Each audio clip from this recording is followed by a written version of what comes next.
The member from Maylands. I rise today to speak in support of the Minerals Research Institute of Western Australia Amendment Clean Energy Bill 2025. This legislation marks a significant and timely evolution for the Institute, broadening its mandate to incorporate clean energy and emissions reduction research alongside its traditional minerals focus. It positions Western Australia at the forefront of both resource innovation and the critical transition to a low-carbon economy. As we know, WA's minerals sector has long been a foundation of our state's prosperity. Since the Minerals Research Institute's establishment in 2013, it has driven world-class research aimed at enhancing the sustainable development of our vast mineral resources. But as the global economy pivots to low carbon, clean energy and sustainability, it is essential our research capabilities adapt accordingly. This bill seeks to achieve exactly that. The Institute's origins trace back to 1981 when the WA Minerals and Petroleum Research Institute was established. Over time, its remit shifted, and since 2013, the Minerals Research Institute of Western Australia has focused predominantly on identifying and investing in research addressing the needs of the local mining industry to benefit Western Australia.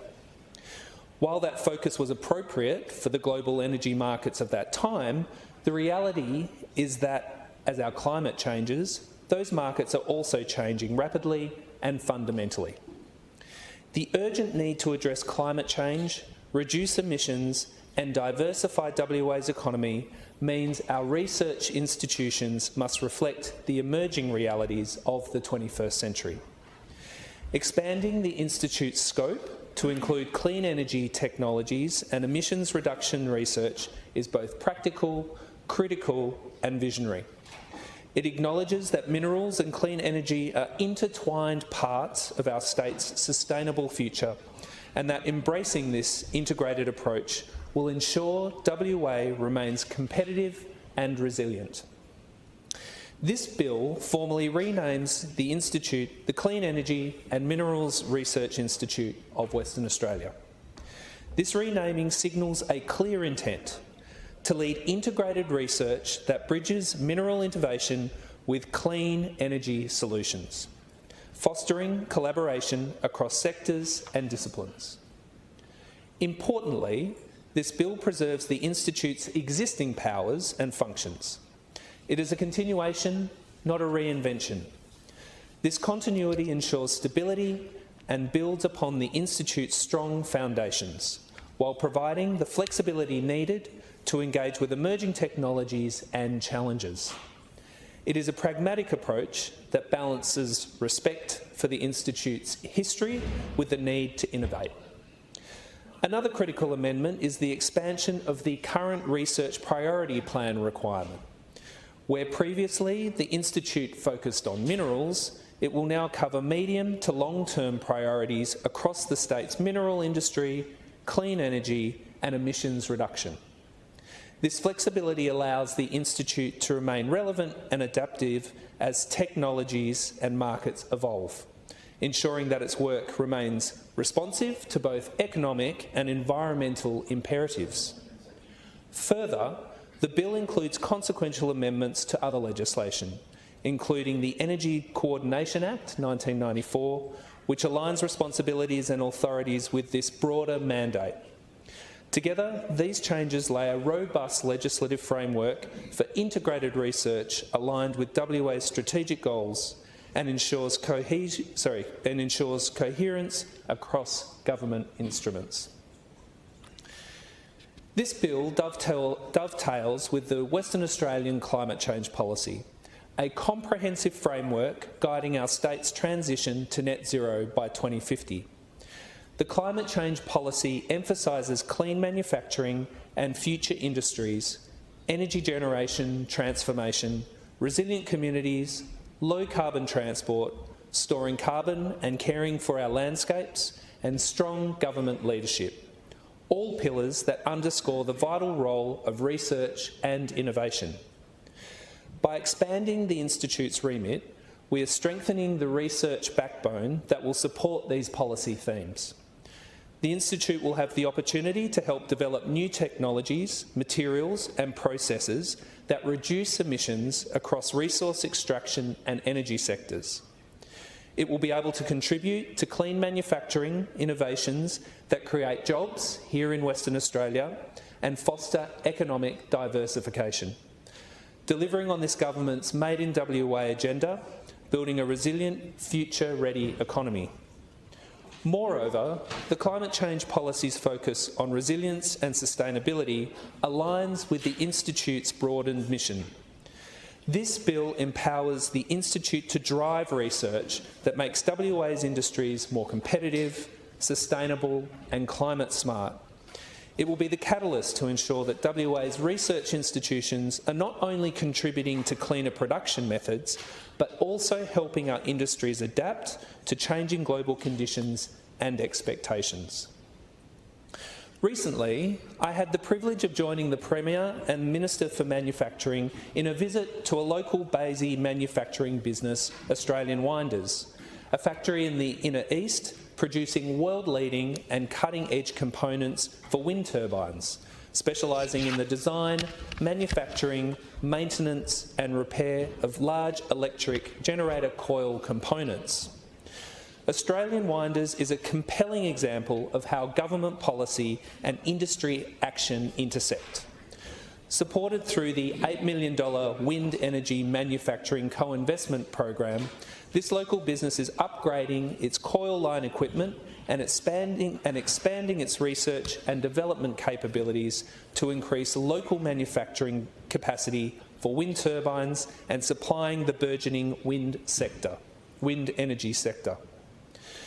This local manufacturing company, housed in the Bayswater industrial area, which received approximately $488,000 in co-investment funding, will be able to expand in participation in the wind energy supply chain and is expected to generate 10 new jobs and $5.36 million in revenue over the next 5 years, while allowing it to grow within existing markets, as well as create the capacity needed to explore new opportunities, expanding its geographical reach and exporting goods internationally. It is a clear example of sovereign manufacturing capability being built right here in Western Australia, strengthening local supply chains, fostering innovation and creating skilled employment and opportunities in our community. Seeing the factory floor, the advanced equipment and the skilled workforce demonstrated that WA's clean energy future is not theoretical. It is happening now, and it is happening here. Our government's investment is translating into real jobs, economic growth and emissions reduction technologies, proving that policy initiatives can and do produce meaningful, on-the-ground outcomes. This bill will underpin initiatives like Australian Winders' development and expansion. By broadening the Institute's research remit, we create an integrated system where cutting-edge research informs and accelerates local industry development. I'm confident that this bill will position the Institute to support innovation across the value chain, from minerals critical for renewable technologies, to new manufacturing processes, to emission reduction methods. This holistic approach is essential to keeping WA competitive in a rapidly changing global market, while also ensuring environmental sustainability. We all know that collaboration is key to success, and it is something that this bill will help facilitate. The Institute will serve as a vital hub for collaboration between researchers, industry and government. Such collaboration opens up opportunities, ensuring that research aligns with industry needs and that innovations move efficiently from labs to market, targeted to have the greatest impact. By fostering a collaborative culture, the the Institute will be a catalyst not just for technological advances, but for systemic change that strengthens WA's clean energy and mineral sectors. It will help break down silos, encouraging knowledge sharing and promote partnerships that drive both economic and environmental progress. This integrated approach to research has the potential to offer substantial economic benefits. It will create high-value local jobs, increase sovereign manufacturing capacity, delivering on our government's Made in WA agenda, and generate new revenue streams. It will also help safeguard and advance WA's position as a global supplier of critical minerals and clean energy solutions. Environmental benefits will flow from better technologies that reduce emissions, improve energy efficiency and support climate resilience. As WA transitions to a low-carbon economy, this bill will help ensure that this transition is both economically strong, environmentally responsible and world-leading. Looking ahead, this bill lays the foundation for a research institution that can continuously adapt to emerging challenges and opportunities. As technologies evolve, market shifts, and the world's need to respond to the climate crisis continues to increase, WA will have an institute capable of responding effectively, driving world-leading innovation and supporting industries to thrive in a low-carbon economy. In closing, the Minerals Research Institute of Western Australia Amendment Clean Energy Bill 2025 represents a bold and necessary evolution for our state's research infrastructure. It honours the Institute's proud legacy while preparing it for the future. It aligns with our state's climate ambitions and economic diversification goals. It supports real-world industry success stories like Australian Winders in Bayswater, illustrating the potential benefits of this approach while delivering on this government's Made in WA agenda. This bill empowers Western Australia to lead in the clean energy transition, innovating, manufacturing, growing local jobs, diversifying our local economy and reducing emissions. I commend the bill to the House.